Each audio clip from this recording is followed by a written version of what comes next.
이 시간 앞뒤 좌우에 있는 분들에게 새해 복 많이 받으십시오, 해피 뉴 이어 하고 한번 인사해 주시면 좋겠습니다.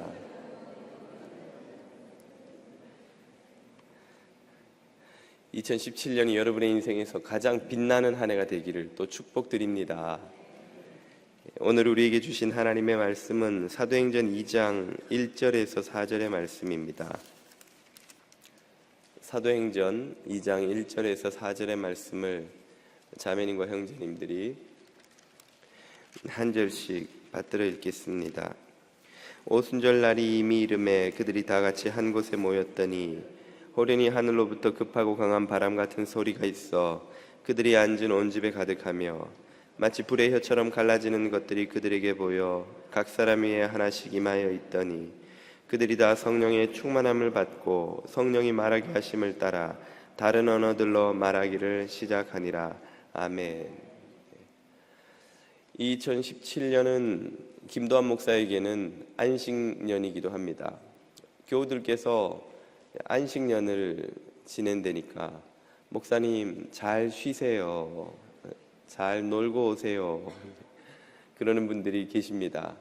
정확히 말하면 목사에게 안식년은 놀거나 쉬는 시간이 아닙니다. 그것은 다음 7년이 부흥의 때가 되도록 하기 위해 공부하고 준비하는 기간인 것이죠. 이 부흥의 때가 되도록 하기 위해서 이 안식년을 제가 잘 보내야 하는데요. 그래서 올해 표가 부흥을 준비하는 교회입니다. 부흥이란 무엇입니까? 한 사람이 죄로부터 구원받아 다시 태어나는 것이 개인적인 차원에서 일어나면 그것을 중생이라 하고 거듭남이라고 부릅니다.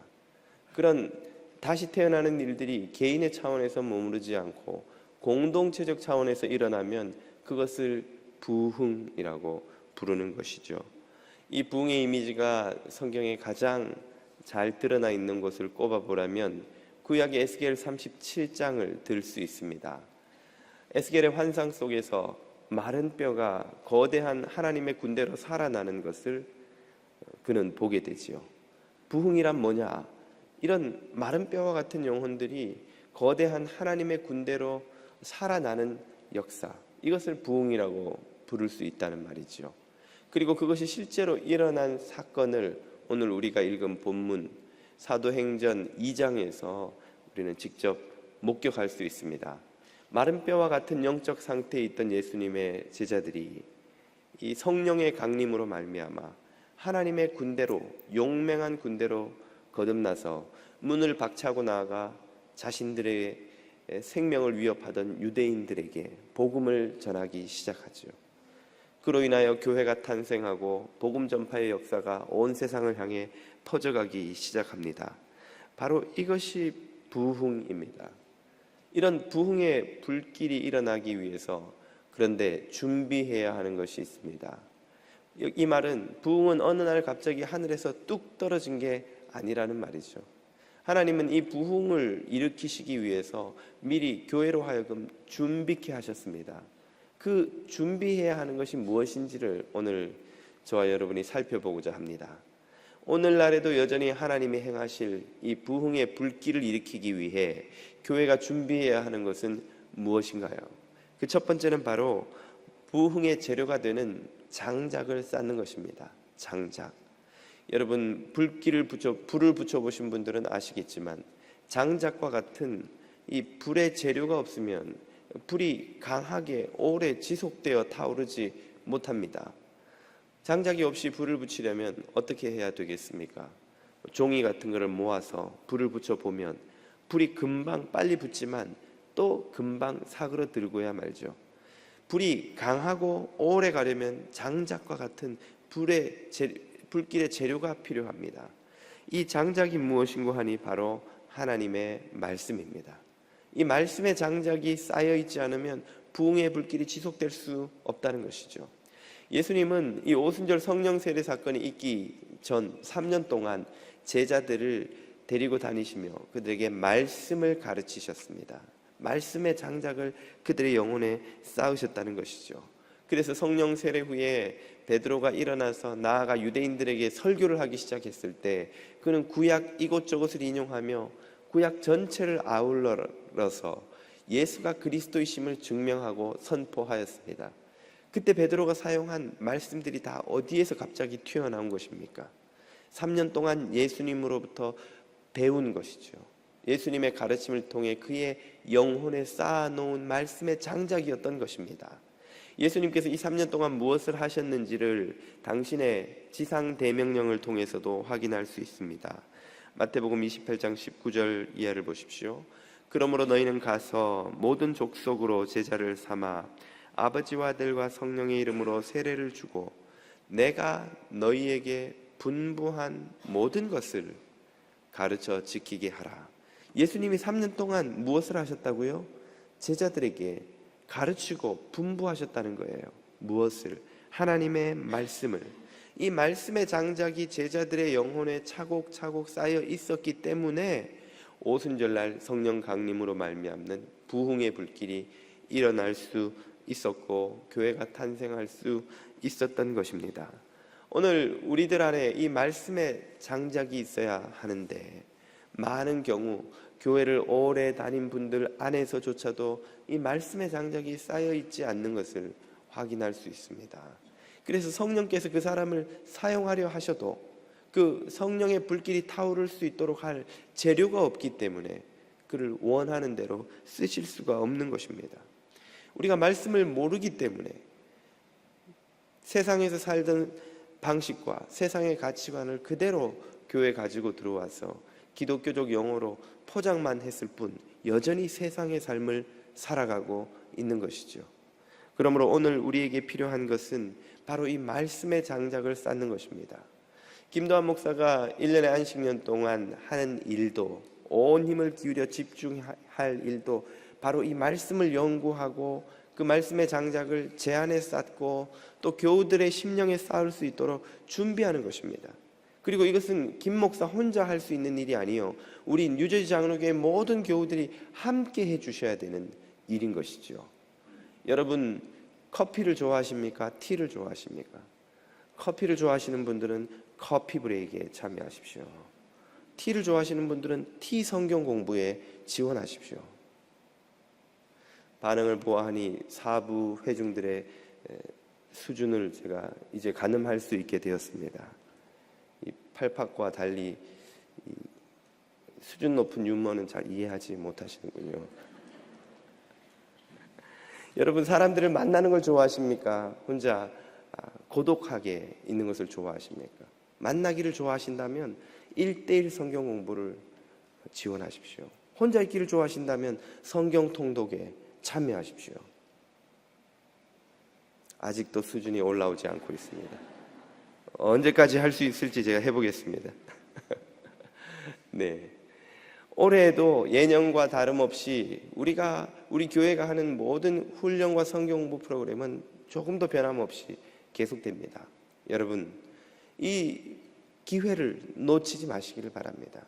오늘 저와 여러분 안에 이 말씀의 장작을 쌓는 일이 없이 성령의 다스림을 받고 성령의 불길이 일어나고 사람의 생명이 살아나는 일은 일어나지 않는다는 것을 깨달으셔야 됩니다.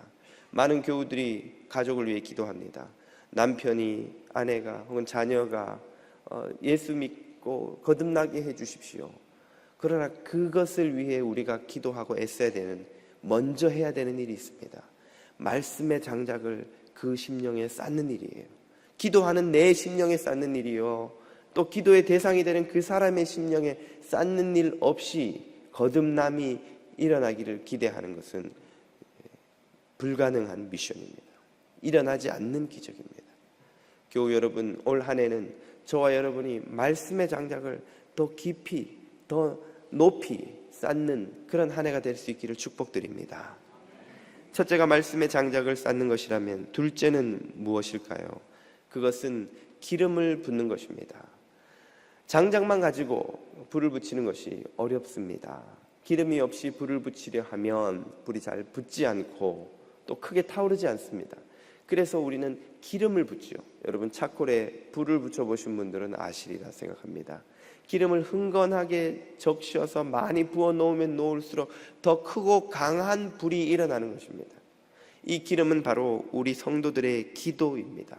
예수님은 3년 동안 제자들에게 기도를 가르치셨습니다. 그러나 이 오순절 성령 세례 사건을 앞두고는 특별한 기도의 명령을 하셨습니다. 사도행전 1장 4절 이하에 이런 말씀이 나오죠. 사도와 함께 모이사 그들에게 분부하여 이르시되 예루살렘을 떠나지 말고 내게서 들은 바 아버지께서 약속하신 것을 기다리라. 요한은 물로 세례를 베풀었으나 너희는 몇 날이 못되어 성령으로 세례를 받으리라 하셨느니라. 성령을 기다리라고 명령하셨죠. 그리고 그 성령을 기다리라는 명령에 제자들은 어떻게 반응하였습니까? 12절 이하를 보면 이렇게 나옵니다. 제자들이 감람원이라는 산으로부터 예수님이 승천하신 것을 보고 예루살렘에 돌아오니 들어가 그들이 유하는 다락방으로 올라가 더불어 마음을 같이하여 오로지 기도에 힘쓰니라. 제자들은 예수님의 성령을 기다리라는 명령을 듣고 돌아가서 다락방에서 전심전력하여 기도에 힘썼습니다. 밥 먹고 자고 말씀을 듣는 것 외에는 오로지 기도만 했던 것이죠. 이 기도를 얼마나 했습니까? 6월절에 주님이 잡히시고 부활하시고 40일 동안 이 땅에 계시다 승천하셨다고 사도행전은 말하죠. 그리고 오순절은 6월절 이후 50일이 되는 때의 절기라 하여 오순절이라고도 부르는 것입니다. 그러면 50일에서 주님이 계셨던 40일을 빼면 열흘이 남죠. 열흘 동안 제자들은 다락방에 올라가 기도 수련회를 한 것입니다. 밥 먹고 자고 말씀 듣는 시간을 제외하고는 전심전력하여 기도하였습니다. 오늘 우리에게 필요한 것 중에 하나가 이런 집중하여 전심하여 드리는 기도라 생각이 됩니다. 우리가 중고등부, 청년부 때는 지금도 여름 수련회, 겨울 수련회를 갑니다만은 작년이 된 이후로는 직장일이 바빠서 이런저런 생활 습관 때문에 우리가 수련회와 같이 특별히 시간을 정해놓고 집중적으로 기도하는 그런 기회가 잘 없습니다. 그런데 주님은 제자들에게 평소에도 기도를 가르쳐 주셨지만 이 오순절을 앞두고는 열흘 동안 집중적으로 기도하도록 명하셨습니다.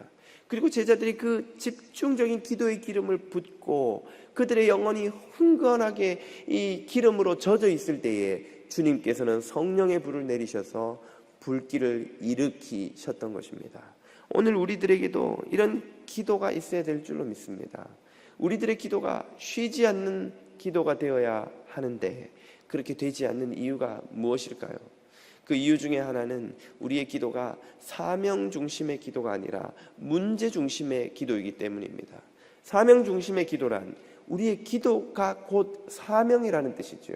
그것은 우리가 즐겁든 즐겁지 않든 하고 싶든 하고 싶지 않든 상관없이 주님 앞에 드려야 하는 것이 우리의 기도라는 말입니다. 여러분, 일터는 여러분의 사명이지요. 아침에 일어났는데 오늘 왠지 기분이 우울하다 하여 직장에 출근하지 않는 분들이 혹시 계십니까? 그런 태도로 우리가 직장 생활을 하면 과연 직장에서 참 해고되지 않고 버티어 날 수 있을까요? 직장일은 우리의 책임이요, 우리의 사명입니다. 그렇기 때문에 내가 어지간히 몸이 안 좋은 특별한 경우가 아니라면 내 기분이 어떠하든 그 일은 멈추지 못하는 것이죠. 기도가 사명이라는 말은 기도가 우리의 기호에 의해서 결정되는 것이 아니라는 말입니다. 내가 기도하고 싶으면 하고 기도하기 싫으면 안 하고 기도가 필요하면 하고 기도가 필요 없으면 안 하는 것이 아니라는 말이죠. 제자들은 예수님께 명령을 받았기 때문에 그 명령에 순종하여 기도하였습니다. 한데 우리들의 기도는 사명 중심의 기도가 아니라 대부분 문제 중심의 기도입니다. 문제 중심의 기도라는 것은 문제가 생겼기 때문에 기도하는 거예요. 몸이 아프니까 그때부터 기도가 시작됩니다. 경제적인 문제가 생기니까 그때부터 답답함에 기도가 시작됩니다. 자녀들에게 문제가 생기고 자녀들의 진학과 취업에 어려움이 생기고 그러면 우리의 기도가 시작됩니다. 그리고 그 문제가 해결되면 어떻게 됩니까? 기도는 멈춰지는 거예요. 혹은 해결되지 않아도 오래 기도하다가 응답이 더디면 그만 지쳐서 또 기도를 멈추어 버립니다. 문제 중심의 기도는 지속되기가 어렵습니다. 우리의 기도는 마땅히 사명이요, 사명 중심의 기도가 되어야 합니다. 우리가 주의 성령이 우리에게 임하시고 우리를 살릴 뿐 아니라 나의 가정과 일터와 교회와 이 시대를 살리는 것이 우리의 사명인 것을 깨닫게 되면 그것은 우리의 기분과 상관이 없는 거예요. 오늘은 왠지 영적으로 좀 디프레스가 돼서 이런 기도를 드려도 주님이 받으실까? 이런 생각과 상관은 없는 것입니다.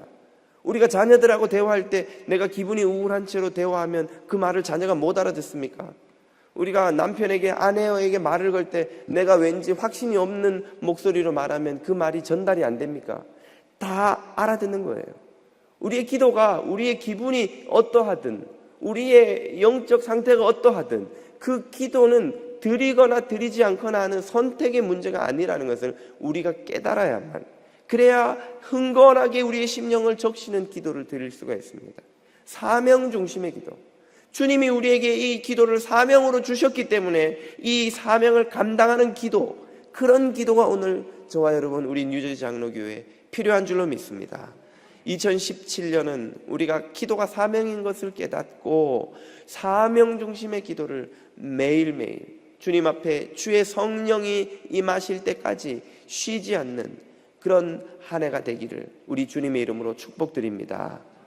말씀의 장작을 높이 쌓아놓고 기도의 기름을 흥건하게 부어놓았다면 이제 마지막으로 필요한 것은 무엇입니까? 딱 한 가지가 필요합니다. 이 한 가지만 있으면 됩니다. 그것은 바로 불꽃이죠. 불꽃. 이 불꽃은 성령의 임재를 의미합니다. 장작이 쌓여있고 기름이 부어진 곳에 이 불꽃이 떨어지면 뜨겁고 커다란 불길이 시작됩니다.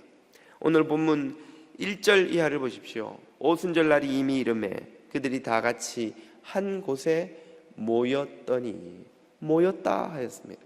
120명의 성도들이 한 곳에 모여 열흘째 간절히 기도하고 있는 바로 그때입니다. 이 사람들이 모였다는 것은 문자 그대로 한두 사람이 아니라 100여 명이 이렇게 많이 모였다는 의미이기도 하지만 부흥의 재료가 지금 쌓여 있다는 것입니다. 장작이 쌓여 있듯이 그 장작을 심령에 가득히 쌓아놓고 기도의 기름을 흥건하게 적심받은 그런 부흥의 재료가 되는 성도들, 제자들이 지금 모여 있다는 거예요. 그렇게 모여 있는 곳에 성령의 불꽃이 떨어집니다. 그러자 어떤 일이 일어납니까? 2절, 호련히 하늘로부터 급하고 강한 바람 같은 소리가 있어 그들이 앉은 온 집에 가득하며 마치 불의 혀처럼 갈라지는 것들이 그들에게 보여 각 사람 위에 하나씩 임하여 있더니 그들이 다 성령의 충만함을 받고 성령이 말하게 하심을 따라 다른 언어들로 말하기를 시작하니라. 아멘. 성령의 불꽃이 떨어지자 뜨거운 불길이 타오릅니다. 교회가 태어나고 세계 복음화의 역사가 마침내 시작됩니다. 오늘 우리가 이런 초대교회에 있었던 부흥의 불길이 오늘 이 시대에도 일어날 것이며 일어날 수 있으며 일어나야 하는 줄로 믿습니다. 그리고 무엇보다 우리 뉴저지 장로교회에 그런 불길이 일어나게 되기를 믿고 축복드립니다. 우리가 이것을 믿을 수 있는 이유가 무엇입니까? 기대할 수 있는 이유가 무엇입니까? 이것을 간절히 원하는 이가 있기 때문입니다. 누가 가장 이 불길이 일어나기를 원할까요? 김도환 목사일 것 같습니까? 혹은 여러분 중에 누가 그것을 원하시나요? 사실은 우리 중 누구도 이 부흥을 그토록 간절히 원하는 사람이 없습니다. 우리는 돈을 좀 더 벌 수 있기를 원하고, 우리는 건강이 빨리 낫기를 원하고, 우린 자녀가 좋은 대학 가고 좋은 직장 갖기를 원하고, 우리는 직장에서 지위가 빨리 좀 승진하기를 원하고, 우리가 그런 것을 원하지 우리는 부흥을 원하는 그런 존재들이 아닙니다. 부흥을 정말 원하시는 이는 바로 여기에 있습니다. 요엘서 2장 28절을 보십시오. 그 후에 내가 내 영을 만민에게 부어주리니 그때에 내가 또 내 영을 남종과 여종에게 부어줄 것이며, 이것이 하나님의 계획입니다. 하나님의 소원입니다. 가장 부흥을 원하시는 이는 우리 중 누구가 아니라 바로 하나님이십니다. 영원전부터 하나님은 자녀들을 성령의 사람으로 만들어 성령으로 살아가는 백성들을 만들기를 원하셨습니다. 그리고 그 일을 기어이 성취시키고야 마셨던 것이죠.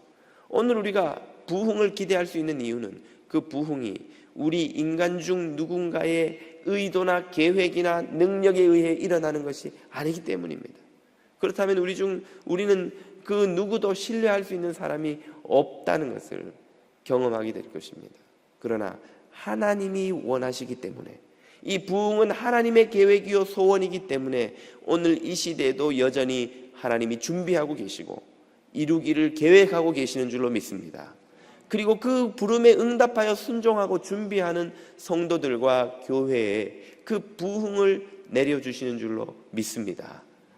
하나님이 이 성령을 우리에게 부어주기를 원하시는 데는 이유가 있습니다. 그 이유가 무엇입니까? 오늘 누가복음 11장 13절을 한번 보십시오. 너희가 악한 자라도 좋은 것을 자식에게 줄 알거늘 하물며 너희 하늘아버지께서 구하는 자에게 성령을 주시지 않겠느냐 하시니라. 네, 전에도 말씀드렸듯이 이 구절은 공관복음서에 다 나오는 구절입니다.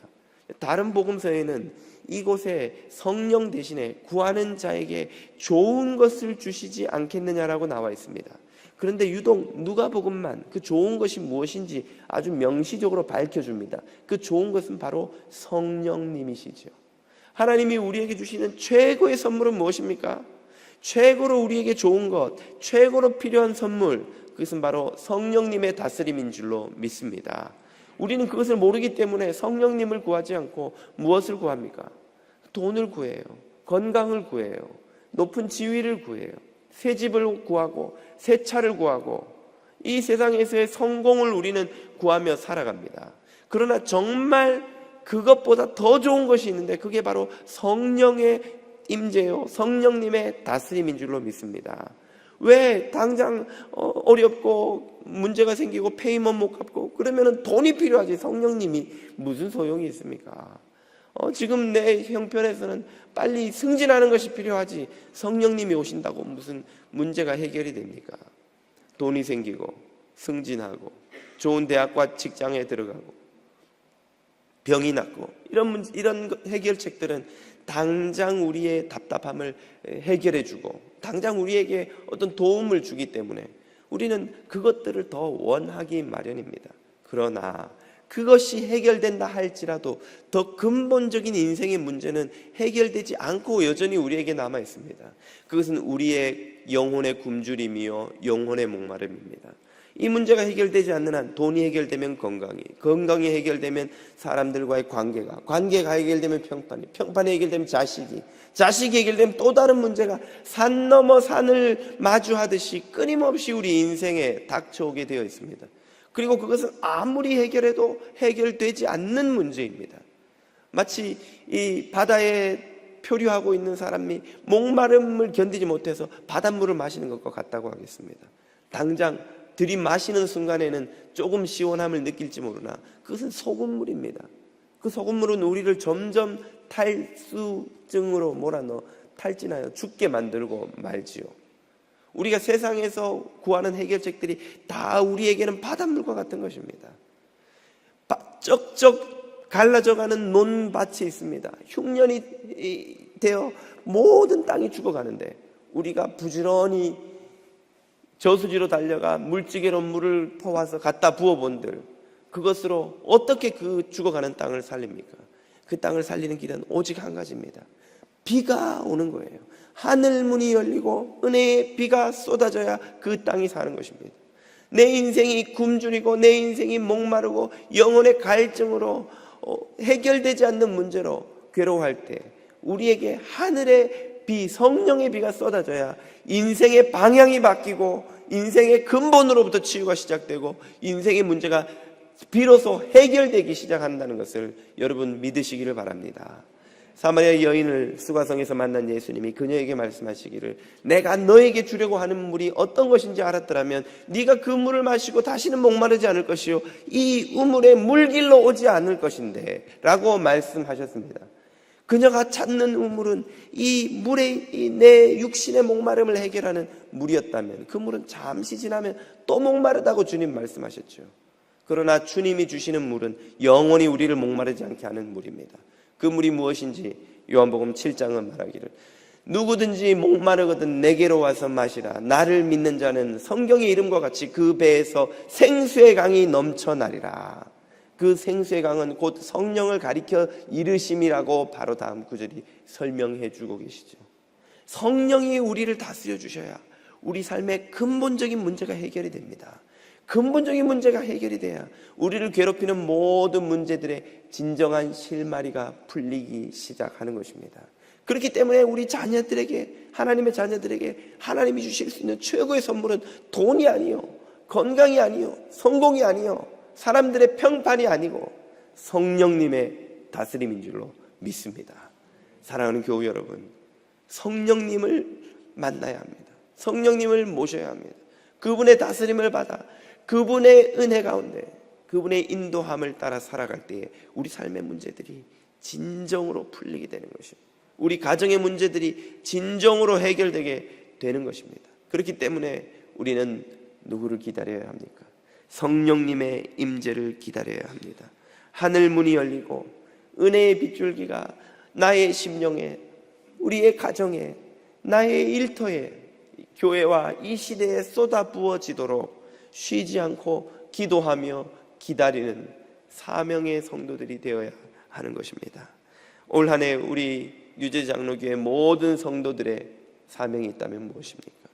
말씀의 장작을 쉬지 않고 쌓고 거기에 기도의 기름을 흥건하게 쉬지 않고 붓고, 그리고 성령님이 오셔서 불꽃을 일으켜 주시기를 기다리는 것이죠. 이것이 오늘 저와 여러분에게 주시는 2017년에 주시는 하나님의 사명인 줄로 믿습니다. 그리고 이 사명에 순종하여 살아갈 때 역설적으로 너희는 먼저 그의 나라와 그의 의를 구하라. 그리하면 이 모든 것을 너희에게 더하여 주시리라는 주님의 말씀처럼 우리가 고민하던 문제들이 다 해결되는 역사도 함께 일어난다는 것을 여러분 믿으시기를 축복드립니다. 우리가 하나님 나라를 걱정하면 하나님은 우리 인생을 염려해 주십니다. 우리가 우리 인생을 걱정하고 살아가면 하나님의 구원의 경험을 할 수가 없는 것이죠. 오늘 저와 여러분 부흥을 기다리며 부흥을 사모하며 쉬지 않고 장작을 쌓고 기름을 붓는, 그리하여 승리하는 2017년 되시기를 주님 이름으로 축복드립니다. 기도드리겠습니다. 모든 생명과 은혜의 아버지 하나님, 감사와 찬양을 돌려드립니다. 참으로 우리에게 성령 부으기를 원하시고 우리가 부흥되기를 원하시는 주님, 이 2017년이 우리 모든 뉴저지 장로교회 성도들에게 참으로 부흥의 한 해가 되게 하여 주시옵소서. 부흥을 준비하는 해가 되게 하여 주시옵소서. 말씀의 장작을 쌓고 기도의 기름을 붓기를 쉬지 않는 성도들이 되어 주님의 때를 기다리는 이들이 다 되게 하여 주시옵소서. 2016년을 은혜 가운데 동행하여 주셨고 또 새로운 한 해를 선물로 주신 주님의 은혜를 감사와 찬양으로 헤아리며 구별하여 드리는 예물을 기뻐 받아 주시옵소서. 자녀들의 간구마다 귀 기울여 주시고 가정과 일터와 건강과 자녀와 결혼과 신분과 인생의 미래를 놓고 구하는 이들마다 모두 도움 얻고 응답받는 은혜, 승리하는 은혜를 경험하는 2017년 되게 하여 주옵소서. 예수님 이름으로 기도드립니다. 아멘.